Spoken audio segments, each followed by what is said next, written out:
पुढे आलं तुम्हाला काय मला काय प्रॉब्लेम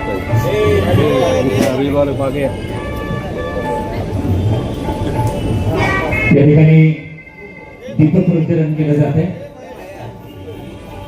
दीप से दीप जलाते चलो, प्रेम की गंगा बहाते चलो।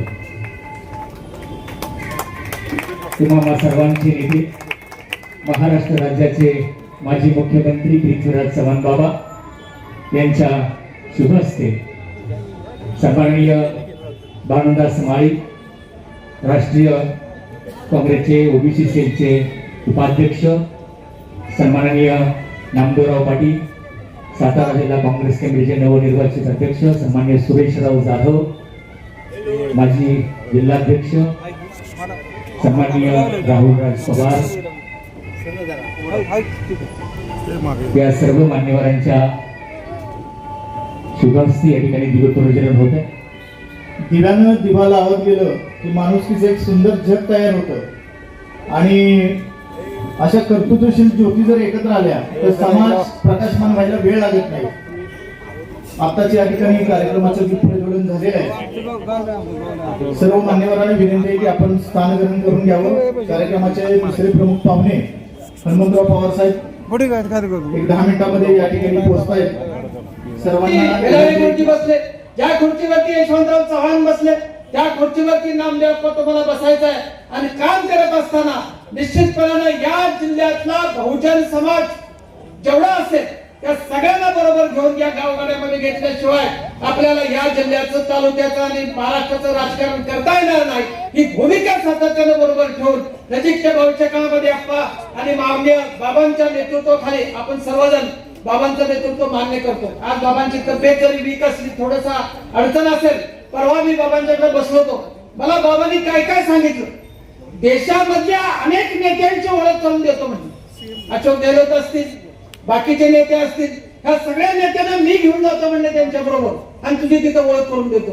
कारण आपल्या जिल्ह्यातल्या एका माणसाला देशपातळीवर काम करण्याची संधी मिळालेली आहे, त्याचा निश्चितपणे आम्हाला अभिमान आहे। आणि म्हणून हे जे बाबांचं काम आहे, ही जी काम करण्याची पद्धत आहे, सर्वसामान्य माणसाला बरोबर घेऊन सर्वसामान्य कार्यकर्त्याच्या पाठीवर हात टाकून त्याला ताकद देण्याची भूमिका जी बाबांची आहे, तीच भूमिका नजीकच्या भविष्य काळामध्ये आपल्याला जिल्हा काँग्रेस कमिटी उभारणी करत असताना आपल्याला नंतर महाराष्ट्रामध्ये नवीन जिल्हाध्यक्ष निवडीची प्रक्रिया सुरू झाली। त्या प्रक्रियेमध्ये सातारा जिल्ह्यासाठी आपण सर्वांनी आदरणीय नामदेवप्पा पाटील यांची जिल्हाध्यक्षपदी नियुक्ती करण्याची सूचना केली आणि त्याप्रमाणे ते जिल्हाध्यक्ष झाले।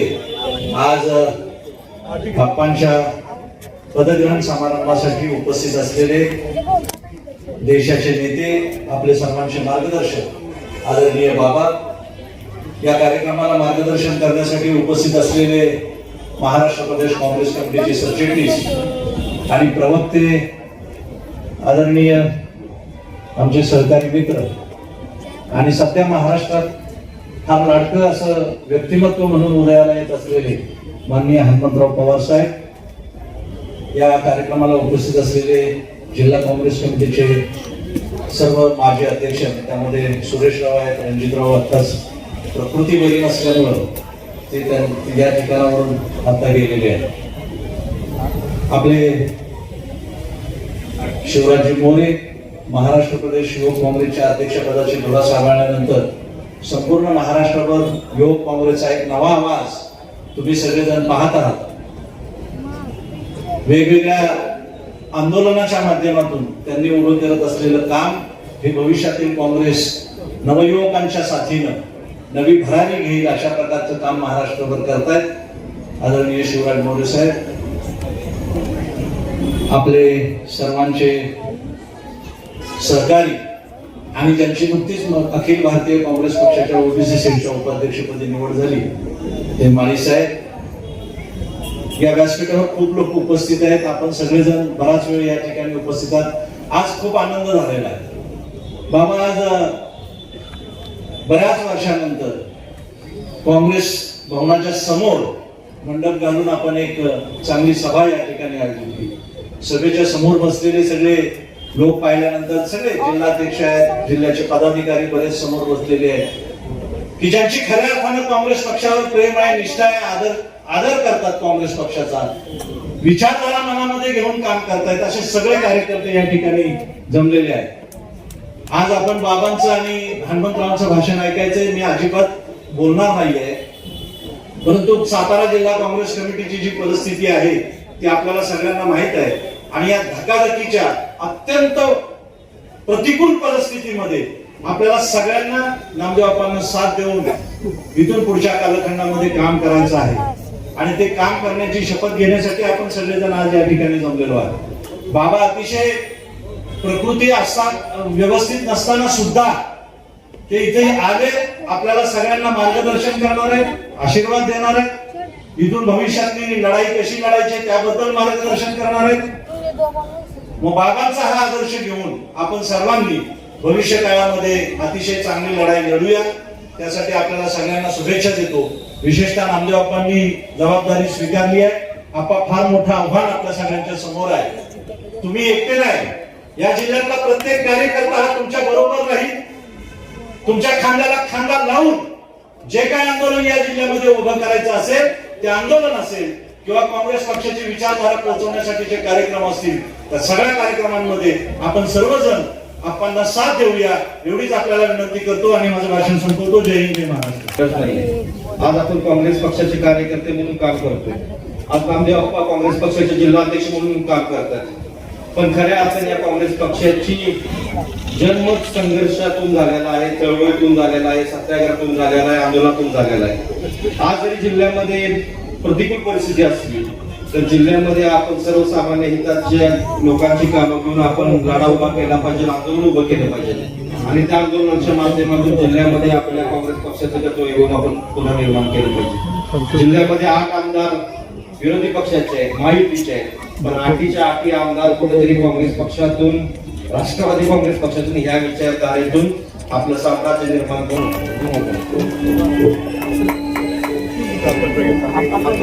अखिल भारतीय काँग्रेस पक्ष तालुका पंचायत समिती सदस्य, त्यानंतर कराड तालुका काँग्रेस कमिटीचे अध्यक्ष आणि आता सातारा जिल्हा काँग्रेस कमिटीचे अध्यक्ष, आपल्या सर्वांच्या वतीनं त्यांचं मनपूर्वक स्वागत.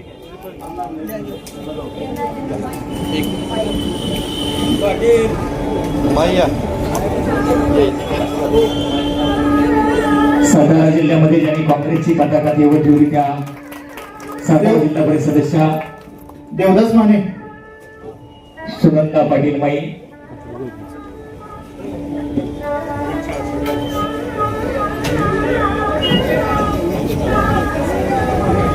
संयोजकांना विनंती आहे की या ठिकाणी सर्वांना पाण्याची व्यवस्था करावी आणि व्यासपीठावरती सुद्धा पाण्याची व्यवस्था करावी. ऐतिहासिक असा हा जिल्हा अध्यक्ष सोहळा, पदग्रहण समारंभ सोहळा आज माननीय पुतळा बाबा यांच्या हस्ते पार पडत आहे. मला खरोखर या गोष्टीचा अभिमान वाटतो आहे. आजचा दिवस हा माझ्यासाठी माझा वैयक्तिक आयुष्य जेवढा महत्वाचा आहे त्याहून अधिक पक्षाने टाकलेल्या माझ्या जबाबदारीवर संघटन सर्जन या अभियानातून, या राहुल गांधीजी यांनी सुरू केलेल्या अभियानातून माझी निवड करण्यात आली. गेल्या 2 महिन्यापूर्वी निरीक्षक आलेले इथं सातारा जिल्ह्यामध्ये आले होते आणि त्यांनी संघटन सर्जन अभियानातून संपूर्ण महाराष्ट्रात, देशात हा प्रोग्राम चालू होता जिल्हाध्यक्ष निवडीचा. तर आपल्या जिल्ह्याचे रणजित भैया देशमुख हे नुसते 7-8 महिन्यापूर्वी अध्यक्ष झाले होते. त्यामुळे आपल्याला बाबांचं सर्वांचंच मत होतं, आमचं पण सर्वांचं मत असं होतं की रणजित भैयांनीच परत पुढे अध्यक्षपदाची धुरा सांभाळावी. परंतु त्यांनी कराडला निरीक्षक आले होते आणि तेव्हा त्यांनी सांगितलं की तालुक्याच्या ब्लॉक अध्यक्षासाठी, तेव्हा त्यांनी मला विचारणा केली की तुम्ही जिल्ह्यासाठी का हे करत नाही, तर म्हणलं रणजित भाईंचं आहे तेच असू द्या म्हणून आपण काय अर्ज वगैरे भरलेला नव्हता. त्याच्यानंतर रणजित भाईंनी अर्ज भरलेला नव्हता त्यांच्या तब्येतीच्या कारणास्तव, त्यामुळे त्यांनी माझा परत 2 दिवसानं अर्ज मागून घेतला. नंतर बाबांशी चर्चा केली बाबा म्हटले की आपण तालुक्याचं जे पद आहे तेच आपण सांभाळा.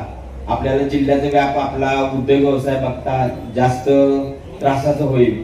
आपण त्याच्या जागी आपण नवीन कोणाची तरी नियुक्ती करू. रणजित भाईंना मी विचारतो, त्यांनी नाही म्हटले तर मग बाबासाहेब कदम वगैरे आहेत असं म्हटले बाबा मला. परंतु त्यातच अचानकच मागच्या महिन्यात 23 तारखेला संध्याकाळी सर्जन संघटन अभियान मधून मेल आला आणि माझी निवड झाली. आता बाबा म्हटले झाली निवड तर आपल्याला ही जबाबदारी पार पाडायला पाहिजे.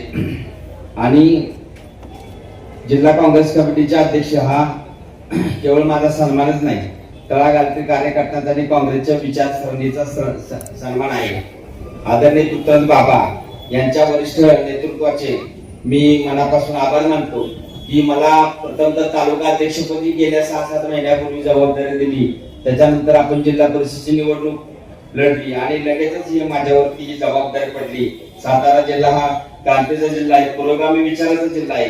या मातीने देशाला यशवंतराव चव्हाणांसारखे नेतृत्व दिले, माननीय तुकाराम बाबांसारखे नेतृत्व दिले. याच भूमीमध्ये काँग्रेसचा प्रत्येक विचार प्रत्येक घराघरात रुजलेला आहे.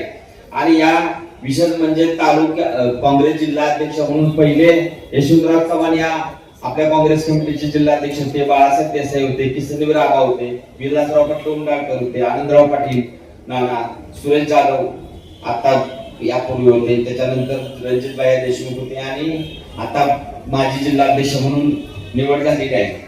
तरी मला एवढंच सांगायचं आहे की आपल्याला हे काम करत असताना खूप अवघड टास्क आहे. आता आपल्याकडे जिल्ह्यामध्ये कुठलीही सत्ता नाही आपल्याकडे, आणि सत्ता नसताना सुद्धा आपण हा पक्ष संघटनेला बळकट करण्यासाठी युवकांना सोबत घेऊन ज्येष्ठांना मार्गदर्शनाखाली जिल्ह्याच्या कानाकोपऱ्यामध्ये काँग्रेसचा झेंडा ताकदीनं रोवायचं आपण काम करणार आहे.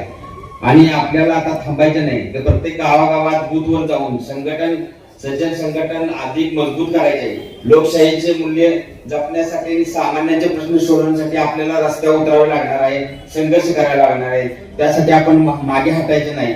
आपण बाबांच्या नेतृत्वाखाली हा साताऱ्याचा गड अभेद्य करूया. आणि आपण सातारा जिल्ह्यामध्ये आता परवा आपण एक राहुल गांधींनी जे आपल्या देशामध्ये काश्मीर पासून ते कन्याकुमारीपर्यंत पदयात्रा काढली, संसदेत गरिबीचा, दलितीचा, शेतकऱ्यांचा, तरुणांचा आवाज बुलंद केला, या राजीव गांधीच्या विचाराचा पायी घासलेल्याचा मला पूर्ण अभिमान आहे. आणि आपण या राज्यामध्ये लोकशाहीची मूल्य टिकवण्यासाठी एक अखंड संघर्ष करत आहोत. आपण जिल्हाध्यक्ष पदाचे सूत्र हातात घेतल्यानंतर प्रथम आपण उमरजला पेट्रोल डिझेल वाढीचा पंपावरती आपण निषेध कार्यक्रम केला. इथं पण या इथल्या पेट्रोल पंपावरती केला. त्याचप्रमाणे आपण गेल्या महिन्यामध्ये जे ह्याच्यामध्ये मृत्युमुखी पडले आंबेनळी घाटामध्ये, त्या कुटुंबाला जाऊन भेट दिली. 8 जण एकाच वेळेला मृत्युमुखी पडले. तर तिथं त्या कुटुंबाला इतर काही नेते मंडळी जाऊन भेटून आले की तुम्हाला इन्शुरन्स कंपनीकडून मदत मिळणार. इन्शुरन्स कंपनीचं कामच आहे ते गाडीचा इन्शुरन्स असतो आणि त्यांची मदत द्यायची. परंतु शासनाच्या काही अपघात चुकामुळे, सुरक्षा भीत नसल्यामुळे तो अपघात झाला. म्हणून आम्ही बाबांच्या सुविध पत्नी सतोषला बाबी आम्ही आणि महिला जिल्हाध्यक्ष जाऊन कलेक्टरना निवेदन दिलं. आणि त्या प्रत्येक सदस्य आंबेनळी घाटामध्ये जे दुर्दैवी मृत्युमुखी पडले ते 8 जण, त्यांच्यासाठी 5-5 लाख रुपये शासनाने मदत करावी अशी मागणी केली. शासनाने त्या आपल्या निवेदनाची दखल घेऊन प्रत्येकी 1-1 लाख रुपयाची मदत शासनाने दिलेली आहे. आणि अजून पुढील सुद्धा मदतीसाठी आपला पाठपुरावा चालू आहे. अशा पद्धतीचं आपण काम या जिल्ह्यामध्ये करायचं आपण ठरवलेलं आहे. आपल्याला सातारा जिल्ह्यामध्ये आपल्याकडे कोण खासदार नाहीत, आमदार नाहीत. थोडस जर आपल्याला सत्ता नसली की थोडस अवघड जातं. आणि आपल्याकडे सातारा जिल्ह्यामध्ये मी बघितलं काँग्रेसचे कार्यकर्ते भरपूर आहेत, आपले काँग्रेसचा मतदार भरपूर आहे, पण काँग्रेसमध्ये कार्यकर्त्यांची कमतरता आहे.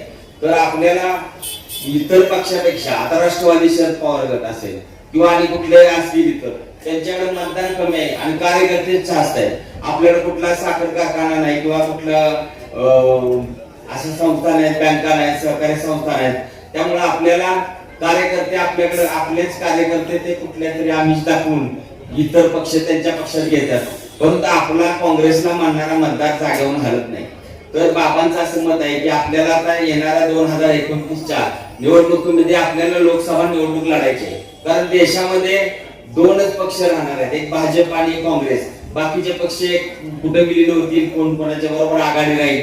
तर आपल्याला काँग्रेस म्हणून आपल्याला जिल्हा परिषदची 2029ला निवडणूक लढायची आहे असं बाबांचं मत आहे. तर आम्ही बाबांना अशी विनंती करतोय की बाबा, आपण आपले चिरंजीव जयसिंग पृथ्वीराज चव्हाण यांनाच आपण हे लोकसभेची निवडणूक लढण्यासाठी आणावे. त्यांना आपण आदेश द्यावा की हे येणारी 2029 निवडणूक त्यांनी लढावी.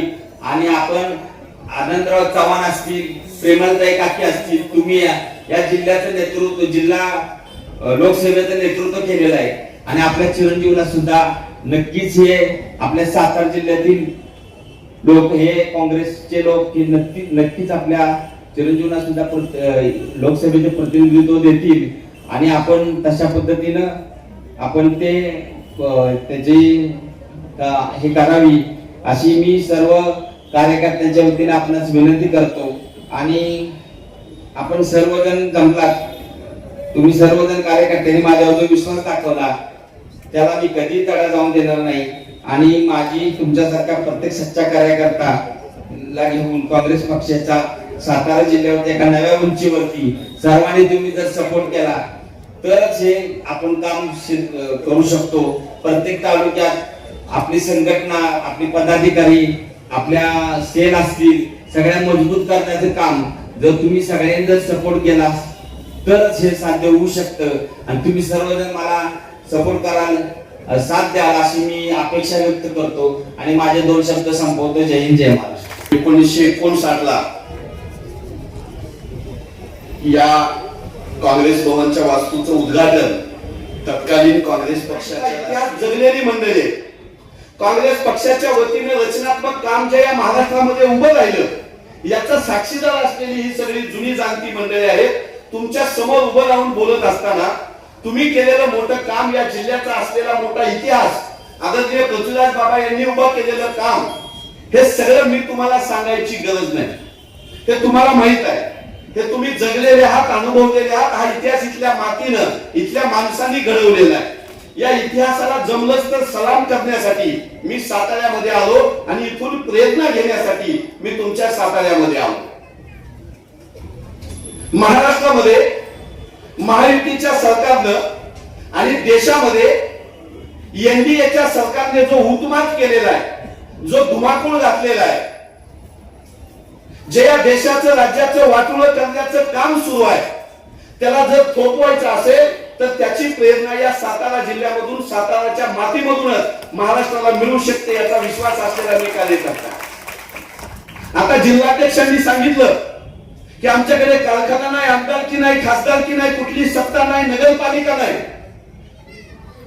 मी ठणकावून सांगतो तुम्हाला की भारतीय स्वातंत्र्य चळवळीचा इतिहास ज्यावेळेस लढला जात होता, ज्यावेळेस संघर्ष उभा होता, त्यावेळेस ना आमच्याकडे आमदारकी होती, ना खासदारकी होती, ना कारखाना होता, ना सहकारी सोसायटी होती. आमच्या हाताशी संविधान सुद्धा नव्हतं. तरीही बलाढ्य इंग्रजांशी लढणाऱ्या मातीचं नाव म्हणजे साताऱ्याची माती. यशवंतरावजी चव्हाण साहेब असतील, किसन वीर असतील, बाळासाहेबजी देसाई असतील, भिलाले गुरुजी असतील, ही सगळी मंडळी काय आमदार होती, खासदार होती, लोकप्रतिनिधी होती, गाड्या घोड्या होत्या, संसाधनं होती म्हणून लढलेली नव्हती. ही सगळी मंडळी बलाढ्य अशा इंग्रजी सत्तेसोबत लढली. ज्या इंग्रजाच्या साम्राज्यावरचा सूर्य कधी मावळत नाही असं सांगितलं जायचं, अशा इंग्रजांसोबत या साताऱ्याच्या मातीमधली गवताची पाती सुद्धा प्रति सरकारच्या नावाखाली तलवारी झाल्याचा इतिहास हा तुमच्या मातीचा इतिहास आहे. आणि असा इतिहास ज्या मातीला भेटला, बाळासाहेबजी देसाई सारखं नेतृत्व ज्या मातीला भेटलं, छत्रपतींच्या घराण्याच्या वारशाची गादीचा वारसा इतिहास ज्या मातीला भेटला, त्या मातीतली माणसं सत्तेच्या पालख्या वाहताना माझ्यासारख्या साताऱ्याच्या बाहेरच्या माणसाला सुद्धा वाईट वाटतं. त्याची ही खंत मी इथं बोलून दाखवायला आलो. मी जर बाळासाहेबजी देसाई यांचा नातू असतो आणि सत्ताधारी पक्षाच्या पोलिसांनी जर माझ्यावर हात उचलला असता तर आईच्यान सांगतो दुसऱ्या दिवशी राजीनामा देऊन मी सरकारच्या विरोधात उभं राहिलो असतो. असेलच तर वारसा बाळासाहेबजी देसाई यांचा आम्ही वारसा आहोत. आम्ही त्यांचे विचार पुढे घेऊन जाऊ. आम्ही बलाढ्य सत्तेला भांडू. आम्ही अन्याय अत्याचाराच्या विरोधामध्ये हात बुलंद करू. छत्रपतींचा वारसा सुद्धा असेल तर माझ्यासारख्या सामान्य मावळ्यामध्ये आहे जो दिल्लीच्या तख्ताला अमित शाह मोदीला सुद्धा प्रश्न विचारायची हिंमत ठेवतो. हा छत्रपतींचा वारसा सुद्धा असेलच तर साताऱ्याच्या मातीमध्ये शिवराज मोरेंसारख्या, हनुमंत पवारांसारख्या, आमच्या अमित जाधवांसारख्या, दिग्विजय सूर्यवंशी सारख्या आमच्या तरुण पोरामध्ये छत्रपतींचा वारसा आहे. उद्याचे नेते याच्यातूनच येणार आहेत. हीच माणसं तुम्हाला शह देणार आहेत. हीच माणसं सत्तेच्या नजरेला नजर भिडवून बोलणार आहेत. ते सांगण्यासाठी मी तुमच्यासाठी इथं आलो साताऱ्यामध्ये. एका दिवसात ओबीसीचं सर्टिफिकेट काढलं आणि मराठा मानून जिल्हा परिषदेच्या अध्यक्षपदावर बसवला. आणि देवेंद्रजी फडणवीस साहेब म्हणतात माझ्या रक्तामध्ये ओबीसी आहे. मराठ्यांना न्याय दिला म्हणून सांगणारी मंडळी माझ्या मराठा आया भगिनीवर ज्यावेळेस पोलीस लाठ्याकाठ्या चालवित होते त्यावेळेस हेच गृहमंत्री देवेंद्र फडणवीस साहेब त्या पोलीस अधिकाऱ्यांना आरक्षणाची लढाई मोडून काढा म्हणून आदेश देणारे हेच. ओबीसी आमच्या रक्तात आहे म्हणणारे फडणवीस भाजपाचेच आणि मराठा उपसमितीचे अध्यक्ष सुद्धा भाजपाचेच राधाकृष्ण विखे पाटील. मराठ्यांमध्ये विष पेरलं, ओबीसीमध्ये विष पेरलं, हिंदूंमध्ये मुसलमानांच्या नावानं विष पेरलं, धनगरांमध्ये आदिवासींच्या नावानं विष पेरलं, बौद्धांमध्ये